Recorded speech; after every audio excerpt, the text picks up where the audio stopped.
ফেব্রুয়ারিতে রাজনীতির বড় সালভো। ছাত্রদের নতুন দল দেশে আসছে, ভয়ঙ্কর পরিবর্তন আনবে। রাজনীতির আকাশে শুরু হয়েছে ঝড়। ফেব্রুয়ারিতে বাংলাদেশে গঠিত হতে যাচ্ছে এক নতুন রাজনৈতিক দল, যা শিক্ষার্থীদের হাতে। এই দলটি কিভাবে দেশের রাজনীতির দুনিয়াকে উল্টপাল্ট করে ফেলবে? দলটি কি সত্যিই বড় পরিবর্তন আনতে সক্ষম হবে? এই প্রশ্ন এখন সবার মুখে। বিশ্বস্ত সূত্রের খবর, এই নতুন দলের নেতৃত্বে থাকতে পারেন মো.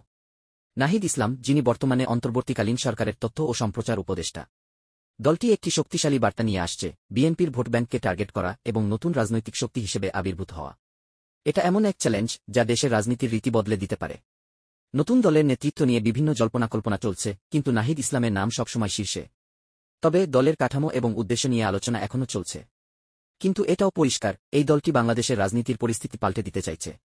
রাজনৈতিক বিশ্লেষকরা মনে করছেন, এই দলের আত্মপ্রকাশ দেশের রাজনৈতিক দৃশ্যপটকে একেবারে নতুনভাবে গড়ে তুলবে। নাগরিক কমিটির মুখপাত্র সামান্তা শারমিন বলেছেন, নতুন দলটি চাঁদাবাজি, দুর্নীতি ও সিন্ডিকেটের বিরুদ্ধে কঠোর অবস্থান নেবে। তাদের লক্ষ্য একটাই, জনগণের জন্য একসাথ এবং ন্যায়ের পথে রাজনীতি করা।